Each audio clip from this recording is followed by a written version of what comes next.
Hello दोस्तों, तो आप सभी का स्वागत है हमारे यूट्यूब चैनल बड़ा कैरियर पर। तो आज हम लोग इनऑर्गेनिक केमिस्ट्री का लेक्चर नंबर ये हमारा 5 होगा। और इसमें आज हम लोग पढ़ेंगे atomic and ionic radius. Atomic and ionic radius पिछले लेक्चर में हम लोग बात किए थे इफेक्टिव न्यूक्लियर चार्ज के बारे में। तो आज हम लोग इसी के बारे में बात करेंगे, एटॉमिक एंड आयनिक रेडियस के बारे में।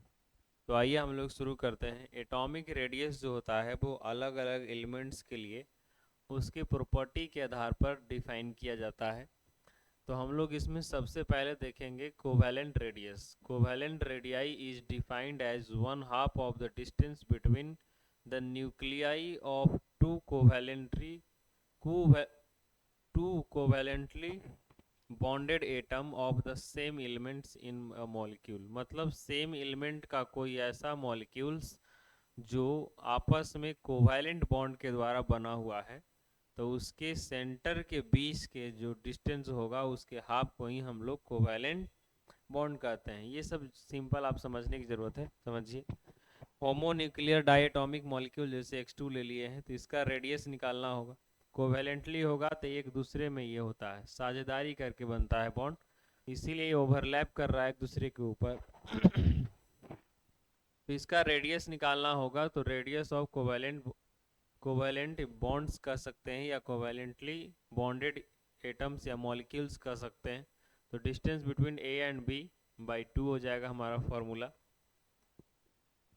मेटालिक रेडियस में दो मेटल के जो ऐसा मॉलिक्यूल्स जो मेटल से बना होगा, यानी मेटल के लिए बनाया गया है। मेटालिक रेडियस मतलब metallic radii is defined as one half the inter nuclear distance between the two adjacent metal ions in the metallic lattice.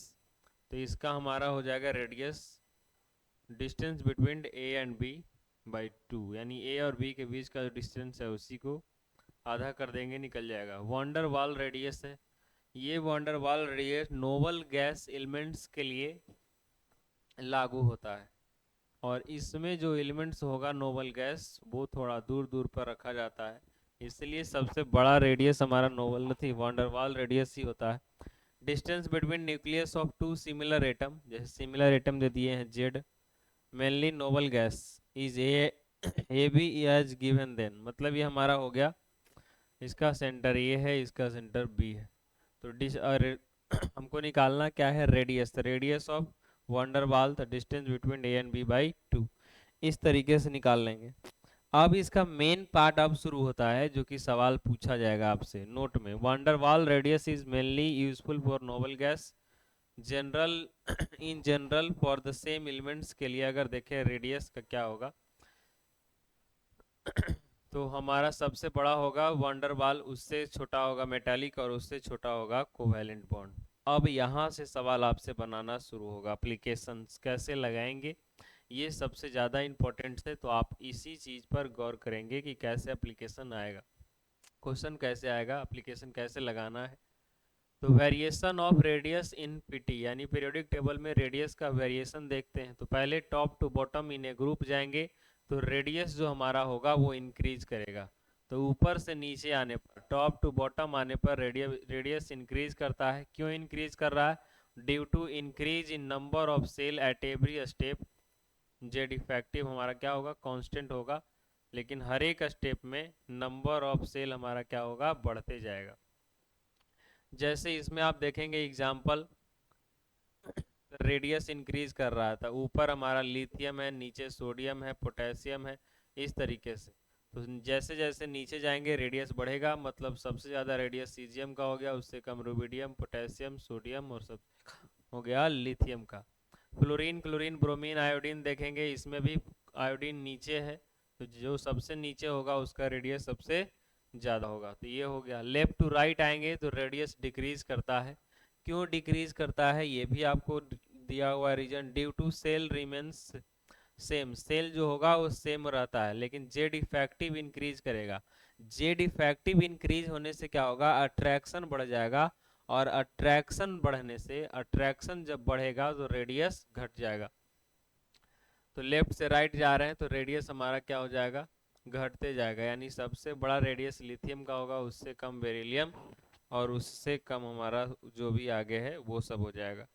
तो इस तरीके से हम लोग इसमें निकाल पाएंगे कि किस कैसे हम लोग देखेंगे इसमें रेडियस ये सब को। ठीक है, अब आते हैं इरेगुलरिटी, अपवाद भी कुछ कुछ है इसमें। Noble gases have maximum atomic radii in their period respectively.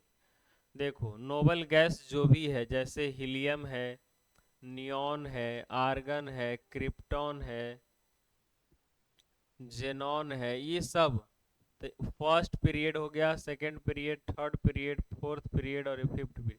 मतलब फर्स्ट पीरियड में सबसे ज़्यादा बड़ा रेडियस होगा तो हीलियम का होगा, सेकंड पीरियड में नियॉन का होगा, थर्ड पीरियड में आर्गन का होगा, फोर्थ पीरियड में क्रिप्टन का होगा। मतलब ये अपने पीरियड में सबसे ज़्यादा रेडियस नोबल गैस का ही होता है। यही चीज़ यहाँ लिखा हुआ है, नोबल गैस है maximum atomic radii in their period respectively. It is because of van der Waal radius which causes it much bigger in respective period। मतलब ये van der Waal रेडियस के थ्रू इसको हम लोग देखेंगे, इसमें van der Waal रेडियस होता है जो कि सबसे बड़ा होता है, इसीलिए अपने पीरियड में सबसे बड़ा होते हैं। आप इसको हम रहने दे रहे हैं, अब लिखना होगा तो लिखिए। Radius of aluminium is comparable to radius of gallium, यानी एल्युमिनियम का रेडियस और गैलियम के रेडियस दोनों का लगभग बराबर होता है, ये बात भी आपको ध्यान में रखना है। 4D सीरीज का जो रेडियस है वो रेडियस हमारा 5D सीरीज के एलिमेंट के रेडियस के बराबर होगा। क्यों होगा? Due to very poor shielding of nuclear charge, very poor shielding of nuclear charge करता है, इसलिए दोनों का बराबर हो गया। एग्जाम्पल यहाँ हम आपको दे दिए हैं कि दोनों बराबर किस तरीके से है। Atomic radius of different isotope of an element, यानी एक एलिमेंट्स के अगर अलग अलग आइसोटोप्स होंगे तो वो सभी आइसोटोप्स यानी जो सबका होगा वो रेडियस एक समान होगा, सेम होगा। आयनिक रेडियस की बात करें हम लोग तो इसमें हमारा होगा अनायन, कैटायन और एटम्स। तो एटम्स हो गया अगर नेगेटिव चार्ज है तो अनायन, पॉजिटिव चार्ज है तो कैटायन। तो सबसे ज़्यादा रेडियस अनायन का होगा, उससे कम एटम का होगा, उससे कम कैटायन का होगा। जैसे आपको एग्जांपल के लिए लेके दिखाया गया आयोडीन के लिए, इसमें जेड तो सेम है, एटॉमिक नंबर सेम है, लेकिन इलेक्ट्रॉन इंक्रीज कर रहा, इसलिए सिग्मा हमारा इंक्रीज होगा तो जेड इफेक्टिव डिक्रीज होगा। जेड इफेक्टिव डिक्रीज होने से अट्रैक्शन डिक्रीज होगा, और अट्रैक्शन डिक्रीज होगा तो साइज जो है वो बढ़ जाएगा। इसीलिए हमारा यहाँ जो है सबसे ज़्यादा आई माइनस का हो रहा रेडियस। इसके बाद हम लोग अब देखते हैं on moving from top to bottom in a group, तब क्या होगा ionic radius. Ionic radius increase, अगर हम लोग ऊपर से नीचे आते हैं ग्रुप में तो आयनिक रेडियस जो होगा इंक्रीज करेगा। क्यों? Due to increase in number of cell at every step, हर एक स्टेप में हमारा सेल नंबर बदलेगा। जैसे यहाँ पे देख लीजिए आप, लिथियम, सोडियम, पोटेशियम, रुबिडियम ऊपर से नीचे आ रहे हैं, तो हर एक स्टेप में रेडियस जो हमारा इंक्रीज होगा, इसलिए सबसे ज़्यादा रेडियस जो सबसे नीचे है, इसके केस में भी हमारा आयोडीन का सबसे ज़्यादा हो जाएगा। इन case of iso electronic, iso electronic जिसमें इलेक्ट्रॉन की संख्या बाबू एक समान हो उसे हम आइसो इलेक्ट्रॉनिक कहते हैं। तो जब आइसो इलेक्ट्रॉनिक होगा तो Z effective increase with increase in Z, increase करेगा, सो आयनिक साइज जो हमारा है डिक्रीज करेगा। तो आप ये ध्यान रखिएगा कि जेड इफेक्टिव है, इंक्रीज है, क्योंकि हमारा जेड ही इंक्रीज करेगा, इसलिए ये सबका हमारा रेडियस जो है जैसे जैसे आप बढ़ेंगे सबसे ज़्यादा होगा जो सबसे लास्ट में है, मतलब इंक्रीज करेगा। एटॉमिक नंबर जो है क्यों करेगा, इस सबका रीजन दिया गया है। एटॉमिक नंबर जेड इंक्रीज कर रहा है while electron remain same, sigma remain same in all elements, so Z effective increase कर रहा है, अट्रैक्शन इंक्रीज कर रहा है, साइज क्या हो जाएगा, डिक्रीज हो जाएगा। तो आप ये समझ चुके हैं कि किस तरीके से हमको आयनिक रेडियस निकालना है। आयनिक रेडियस के लिए आप ये ध्यान में रखेंगे आइसो इलेक्ट्रॉनिक के लिए कि अगर एटॉमिक नंबर बढ़ेगा तो आइसो इलेक्ट्रॉनिक का साइज घटेगा, अगर ये घटता है तो ये क्या हो जाएगा, बढ़ता है, इन्वर्सली प्रोपोर्शनल है। अब हम लोग नोट्स पॉइंट देख लेते हैं। In size order charge positive और नेगेटिव डोमिनेंट्स जनरली, यानी जिस पर चार्ज होगा और एक पर चार्ज नहीं, तो जिसका चार्ज है उसका रेडियस ज़्यादा होगा। In case of lanthanide series ionic radius decrease on moving from left to right. अगर लेफ्ट टू राइट जाएंगे तो लेंथेनाइट सीरीज में हमारा आयनिक रेडियस घटेगा, डिक्रीज करेगा। तो ये हमारा हो गया आयनिक रेडियस और एटॉमिक रेडियस, यानी एटॉमिक और आयनिक रेडियस के बारे में हम लोग चर्चा कर लिए। तो आप इस लेक्चर को अच्छे तरीके से देखिए, जहाँ आपको दिक्कत होता है तो आप कमेंट में सवाल पूछ सकते हैं। तो हम लोग अब मिलेंगे नेक्स्ट वीडियो में, और नेक्स्ट वीडियो में हम लोग पढ़ेंगे आयोनाइजेशन एनर्जी, जो कि एक बहुत इंपॉर्टेंट टॉपिक है इनऑर्गेनिक केमिस्ट्री का। तब तक के लिए आप ये सभी चीज़ों को अच्छे ढंग से वीडियो देख करके लिखिए, और अगर आपको पीडीएफ चाहिए तो डिस्क्रिप्शन बॉक्स में हमारा लिंक दिया हुआ है टेलीग्राम चैनल का। टेलीग्राम चैनल का हमारा लिंक दिया हुआ है, जो कि बड़ा कैरियर ऑफिशियल आपका टेलीग्राम चैनल भी है।